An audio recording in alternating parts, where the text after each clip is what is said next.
Hello बच्चों, आज आपका फिर से स्वागत है मेरे यूट्यूब चैनल में। आज हम कक्षा 6 का पाठ 7 ताप एवं उसका मापन के प्रश्न उत्तर करेंगे। पाठ के अंदर जो प्रश्न दे रखे हैं उनको भी हल करेंगे, पाठ के आखिरी में जो प्रश्न दे रखे हैं उनको भी हल करेंगे। पाठ का नाम है ताप एवं उसका मापन। इसमें प्रश्न नंबर 1 है, क्या किसी व्यक्ति को छूने मात्र से ही यह सही ढंग से आंका जा सकता है कि उसे बुखार है? कि किसी को बुखार होता है तो हम छू कर देखते हैं कि उसको बुखार है या नहीं। तो क्या यह सही तरीका है? क्या छूकर ही यह पता लग जाता है कि उसे बुखार है या नहीं है? नहीं, क्योंकि किसी व्यक्ति को छूने से यह पता लगाना हमेशा विश्वसनीय नहीं होता, यह पक्का नहीं होता कि उसको बुखार है, इसलिए छूकर नहीं पता लगाया जा सकता। प्रश्न नंबर 2 है, क्या छोटे बच्चों के शरीर का तापमान वयस्कों की तुलना में थोड़ा अधिक होता है?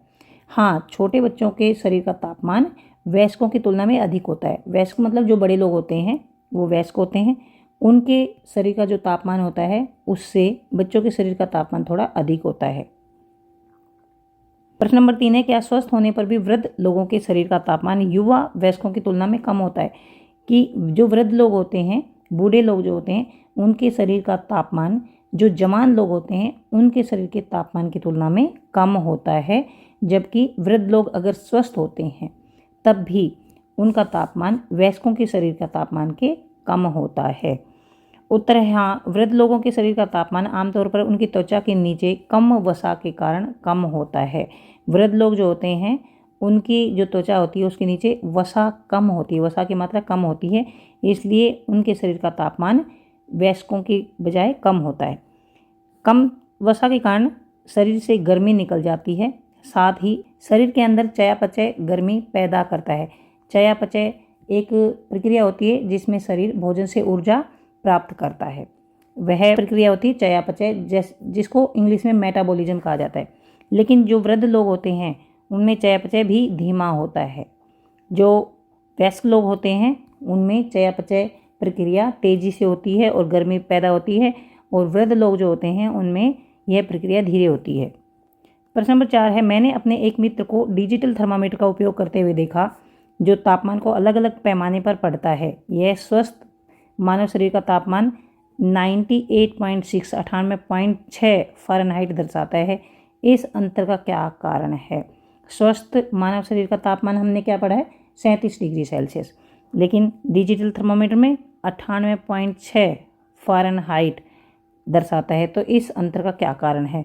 यहाँ पर ये जो निशान है ये है डिग्री फ़ारेनहाइट, ये इसका मतलब है डिग्री फ़ारेनहाइट। दरअसल डिग्री फ़ारेनहाइट और डिग्री सेल्सियस तापमान के दो अलग अलग पैमाने होते हैं।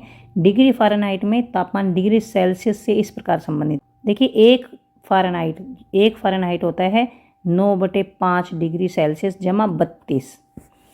तो स्वस्थ मानव शरीर का तापमान 37 डिग्री सेल्सियस होता है, ये हमने पढ़ा है। इसको फ़ारेनहाइट में बदलेंगे तो एक फ़ारेनहाइट जो है वो 9/5 गुना, ये देखिए ये डिग्री सेल्सियस, तो इसकी जगह हमने 37 लिख दिया क्योंकि यहाँ पर 37 डिग्री सेल्सियस जमा में 32।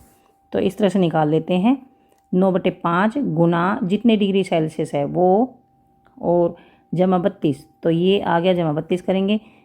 इसका देखिए इसको भाग करेंगे तो ये आएगा, जमा 32 करेंगे तो ये 98.6 फ़ारेनहाइट, मतलब 37 डिग्री सेल्सियस बराबर 98.6 डिग्री फ़ारेनहाइट होता है। प्रश्न 5 है, क्या क्लिनिकल थर्मामीटर का उपयोग उबलते पानी का तापमान मापने के लिए किया जा सकता है या बर्फ़ का तापमान मापने के लिए किया जा सकता है? नहीं, क्योंकि क्लिनिकल थर्मामीटर जो डॉक्टर यूज़ करते हैं उसे कहते हैं क्लिनिकल थर्मामीटर। जिस थर्मामीटर को डॉक्टर यूज़ करते हैं उसे कहते हैं क्लिनिकल थर्मामीटर या डॉक्टरी थर्मामीटर। इसका तापमान 35 डिग्री से 42 डिग्री तक ही होता है। मतलब जो क्लिनिकल थर्मामीटर है ना वो 35 डिग्री सेल्सियस से 42 डिग्री सेल्सियस तक ही तापमान को माप सकता है, लेकिन उबलते पानी का तापमान 100 डिग्री सेल्सियस और बर्फ़ का तापमान 0 डिग्री सेल्सियस क्लिनिकल थर्मामीटर के तापमान से बाहर होता है। देखिए जो ये क्लिनिकल थर्मामीटर है ये सिर्फ इतने से इतने परास का ही तापमान माप सकता है, 35 डिग्री से 42 डिग्री सेल्सियस तक, लेकिन जो उबलता हुआ पानी होता है उसका 100 डिग्री सेल्सियस, जब यहाँ तक परास है ही नहीं, इसकी रेंज नहीं है तो कैसे मापेगा? और बर्फ़ का तापमान होता है 0 डिग्री सेल्सियस, देखिए इसमें कम से कम सिर्फ 35 डिग्री सेल्सियस तक ही मापा जा सकता है। तो फिर क्लिनिकल थर्मामीटर से ये तापमान जो है ये क्लिनिकल थर्मामीटर से बाहर है, इसलिए इसको नहीं मापा जा सकता। प्रश्न नंबर 6 है, हम क्लिनिकल थर्मामीटर के तापमान से बाहर के तापमान को कैसे माप सकते हैं। क्लिनिकल थर्मामीटर के तापमान के बाहर के तापमान को प्रयोगशाला थर्मामीटर से मापा जा सकता है। प्रयोगशाला थर्मामीटर की जो परास होती है वो -10 डिग्री से 110 डिग्री सेल्सियस तक होती है। -10 डिग्री सेल्सियस से 110 डिग्री सेल्सियस ये होती है। प्रश्न नंबर 7 है, क्या हम किसी व्यक्ति के शरीर का तापमान मापने के लिए प्रयोगशाला थर्मामीटर का उपयोग कर सकते हैं। प्रयोगशाला थर्मामीटर का उपयोग शरीर के तापमान मापने के लिए नहीं किया जा सकता, क्योंकि प्रयोगशाला थर्मामीटर में पारे का स्तर मुंह से बाहर निकालते ही गिर जाता है, क्योंकि प्रयोगशाला थर्मामीटर में किंक नहीं होता, और प्रयोगशाला थर्मामीटर में किंक नहीं होने से जो पारा है वो बहुत जल्दी नीचे गिर जाता है। और क्लिनिकल थर्मामीटर जो होता है उसमें किंक होता है, इससे पारा जल्दी से नीचे नहीं गिरता है। इसलिए क्लिनिकल थर्मामीटर से तापमान मुंह से बाहर निकालने पर भी देखा जा सकता है, लेकिन प्रयोगशाला तापमापी में किंक नहीं होने से पारा जल्दी से गिर जाता है, इसलिए इससे शरीर का तापमान नहीं नापा जा सकता। आइए हम अपने सीखने को बढ़ाएं। ये प्रश्न है, आइए हम अपने सीखने को बढ़ाएं। प्रश्न नंबर 1 है, किसी स्वस्थ मनुष्य का तापमान लगभग डैश होता है। तो ये आएगा 37 डिग्री सेल्सियस। उत्तर ख। 37 डिग्री सेल्सियस के समान ताप है, हमने ऊपर निकाल के देखा है, इसका उत्तर घ 98.6 डिग्री फ़ारेनहाइट। रिक्त स्थानों की पूर्ति कीजिए। किसी निकाय की गर्माहट अथवा ठंडापन उसके डैश से निर्धारित की जाती है। किसी निकाय की गर्माहट या ठंडापन उसके तापमान से निर्धारित की जाती है। तो यहाँ पर आएगा तापमान।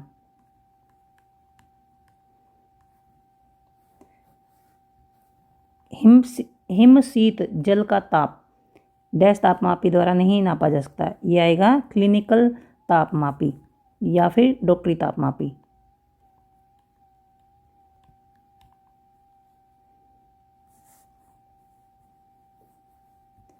ताप का मात्रक डिग्री सेल्सियस, यहाँ से सेल्सियस लिख देंगे।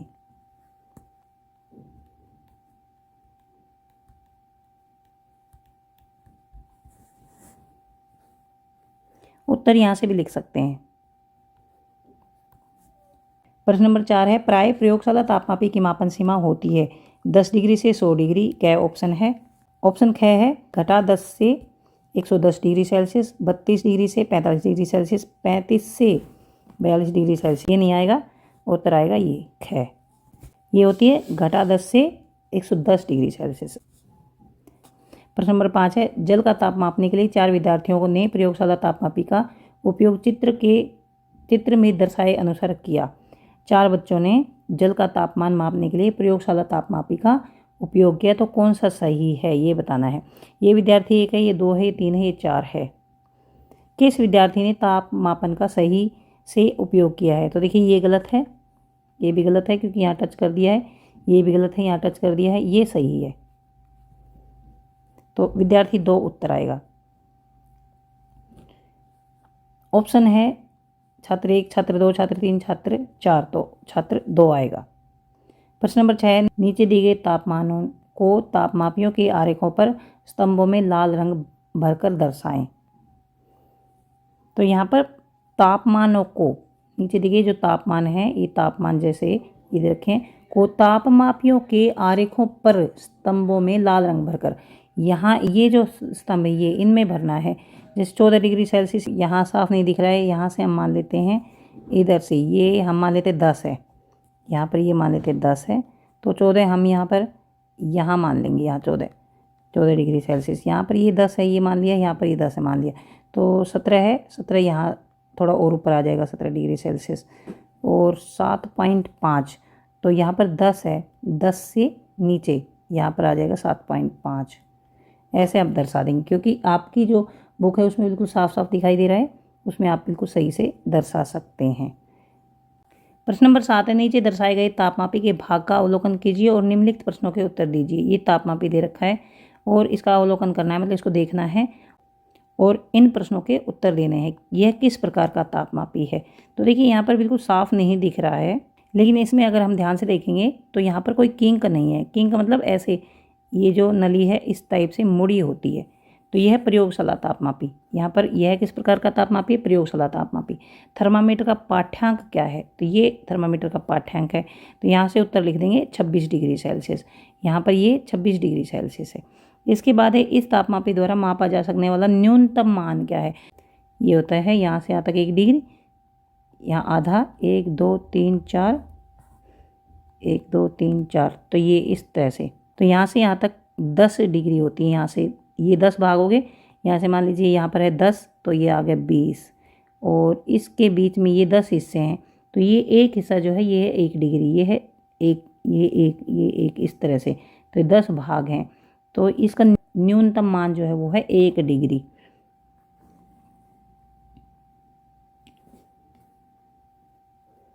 प्रश्न नंबर 8 है, प्रयोगशाला तापमापी हमारे शरीर के ताप को मापने के लिए उपयोग में क्यों नहीं लाया जाता? इसका एक कारण दीजिए।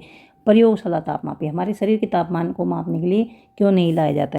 इसका उत्तर यहाँ से लिख देंगे। यहाँ से प्रयोगशाला थर्मामीटर का उपयोग शरीर के तापमान को मापने के लिए नहीं किया जा सकता, क्योंकि प्रयोगशाला थर्मामीटर में पारे का स्तर मुंह से बाहर निकालते ही गिर जाता है, जबकि क्लिनिकल थर्मामीटर में पारे का स्तर इतनी जल्दी नहीं गिरता है। तो ये उत्तर यहाँ से लेकर यहाँ तक लिख देंगे।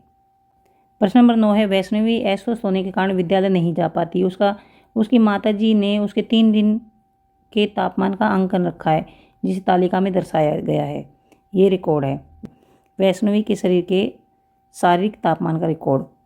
दिन पहले दिन में 7 बजे सुबह इतना था, 10 बजे इतना, 1 बजे इतना, 4 बजे इतना, और शाम 7 बजे इतना, और 10 बजे इतना। दूसरे दिन ये है, तीसरे दिन ये है। वैष्णवी का अंकित किया गया अधिकतम ताप क्या था? यहाँ पर देखिए अधिकतम ताप है 40 डिग्री। किस दिन और किस समय पर वैष्णवी का अधिकतम तापमान अंकित किया गया था? यहाँ पर है पहले दिन और शाम 7 बजे। किस दिन वैष्णवी का ताप सामान्य हो गया?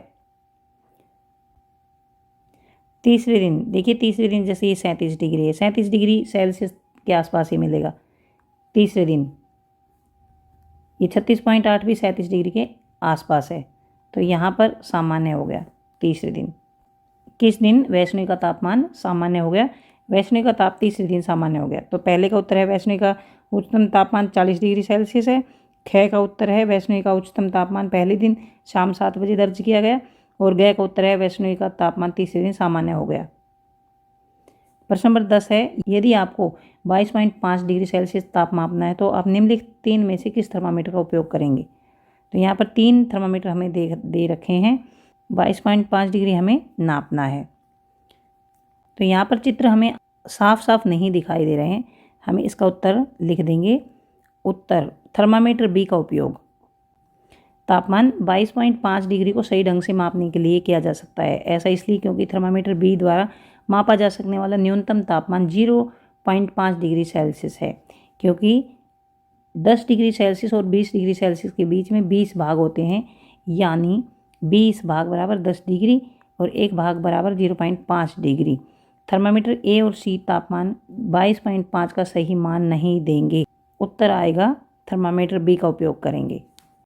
प्रश्न 11, चित्र में दिखाए गए तापमापी में दर्शाया गया तापमान है 28 डिग्री सेल्सियस, 27.5, 26.5 और 25.3। तो यहाँ पर भी हमें साफ नहीं दिखाई दे रहा है इसमें, तो उत्तर ये आ जाएगा ख उत्तर आएगा। प्रश्न नंबर 12 है, किसी प्रयोगशाला तापमापी पर 0 डिग्री सेल्सियस और 100 डिग्री सेल्सियस के मध्य 50 भाग हैं। 0 से 100 तक 50 भाग है। इस तापमापी का प्रत्येक भाग कितना ताप मापता है? 0 डिग्री सेल्सियस से 100 डिग्री सेल्सियस के बीच, इसका मतलब 50 भाग हैं। तो 50 भाग हुए 100 डिग्री सेल्सियस के बराबर, और 1 भाग हुआ 100/50 यानी 2 डिग्री सेल्सियस के बराबर।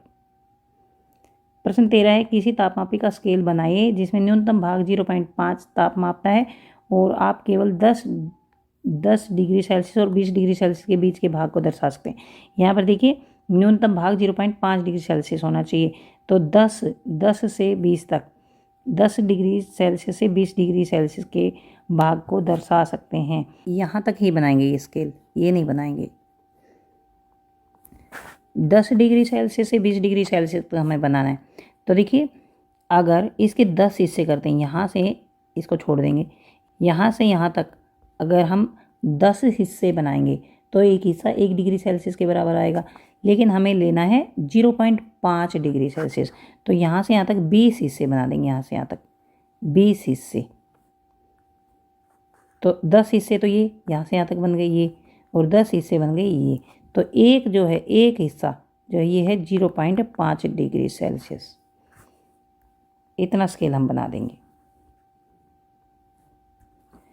कोई आपको बताता है कि उसे 101 डिग्री ज्वर है, 101 डिग्री बुखार है, क्या उसका तात्पर्य सेल्सियस स्केल से है अथवा फ़ारेनहाइट स्केल से? वह फ़ारेनहाइट पैमाने की बात कर रहा है। मतलब 101 डिग्री तापमान है, इसका मतलब है वह फ़ारेनहाइट पैमाने की बात कर रही है, कर रहा है। इस पैमाने का शरीर का तापमान सामान्यतः 98.6 डिग्री फ़ारेनहाइट होता है। अगर बुखार के कारण शरीर का तापमान थोड़ा सा बढ़ जाता है तो यह 100 फ़ारेनहाइट या उससे अधिक हो जाता है। डॉक्टरी थर्मामीटर में 2 तरह के स्केल होते हैं, 1 डिग्री सेल्सियस में, 1 डिग्री फ़ारेनहाइट में।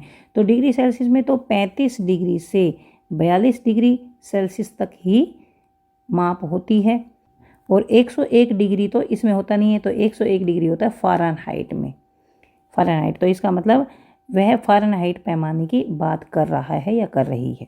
तो यहाँ तक इस पाठ के प्रश्नोत्तर खत्म होते हैं। अब हम अगले वीडियो में अगले पाठ के प्रश्नोत्तर करेंगे। अगर आपको समझ आ गया प्लीज़ चैनल को सब्सक्राइब करें, अपने दोस्तों को शेयर करें, लाइक करें। Thanks for watching.